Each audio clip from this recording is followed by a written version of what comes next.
Les plages du débarquement, pour moi, c'est des plages comme les autres. Enfin, ça, c'est si tu prépares un petit peu mal ton voyage. Et dans cette vidéo, je vais t'expliquer comment bien préparer un petit peu ton voyage en Normandie et surtout comment aller dans les plages du débarquement en Normandie pour vraiment t'imprégner du délire de la Seconde Guerre mondiale et pas juste d'y aller et dire « Ok, c'est bien » et te casser. Et tu manques vraiment tout si tu fais ça.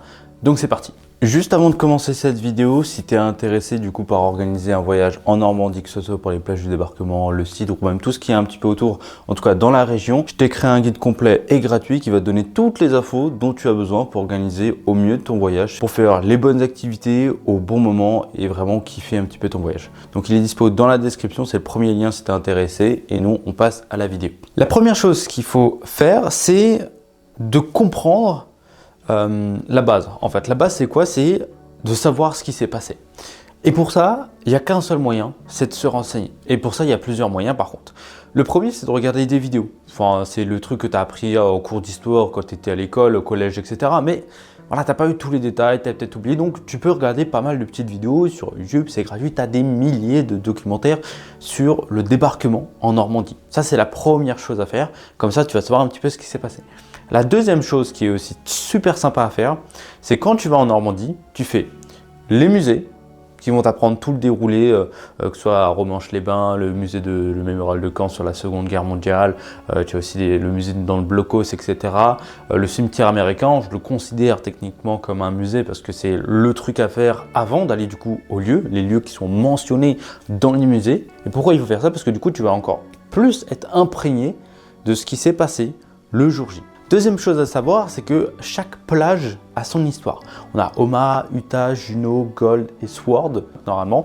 Chaque plage, en fait, a son histoire. Ce sont soit les Américains, les Anglais ou les Canadiens qui vont débarquer. Il y a eu des problèmes dans telle ou telle plage. Omaha, ça a été la plus sanglante, c'est Omaha la sanglante. Voilà, il y a plein de trucs comme ça qu'il faut savoir. On a aussi par exemple la pointe Dioc qui a été escaladée, c'est une falaise qui a été escaladée par du coup des soldats. Enfin tout ça, c'est des choses qu'il y a à savoir finalement. Et les plages, c'est pas des plages qui sont tout à côté. Tu as l'impression que la plage, voilà, ça va être 5 km de long et c'est les 5 plages. Non, c'est vraiment étalé sur plusieurs dizaines de kilomètres. Donc, tu vas pas pouvoir tout faire à pied, évidemment.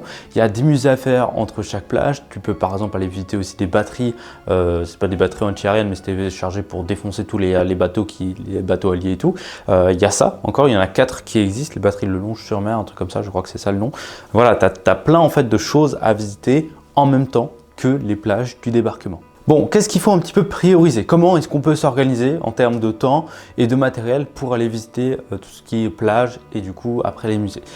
Première chose que je pourrais te conseiller, c'est d'y aller à marée basse parce que c'est à peu près à ce moment-là qu'ils ont débarqué, je crois.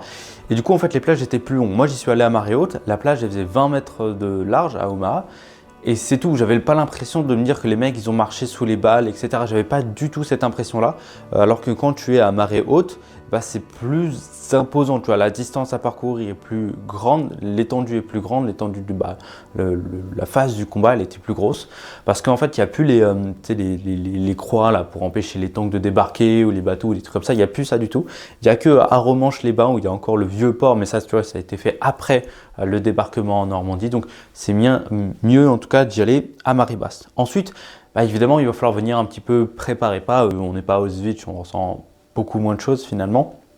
Mais voilà, prendre un parapluie s'il pleut, on est en Normandie, il ne faut pas déconner, un coupe-vent parce que là-bas il va y avoir beaucoup de vent, on est sur les plages et tout, donc il fait froid, des bonnes chaussures parce que si tu marches dans le sable ou des trucs comme ça, c'est toujours mieux de marcher dans le sable avec des bonnes chaussures que des claquettes. Enfin, on n'est pas en été, on n'est pas à la plage non plus, on est là pour assister à un endroit, à un événement, se remémorer, des trucs comme ça, donc voilà, venir quand même un minimum bien habillé, sauf si c'est l'été et tout, on est en short, c'est normal, tu vois. Il y a des erreurs qui ruinent un petit peu cette visite-là. La première, c'est évidemment de ne pas se former, de ne pas apprendre, de ne pas comprendre.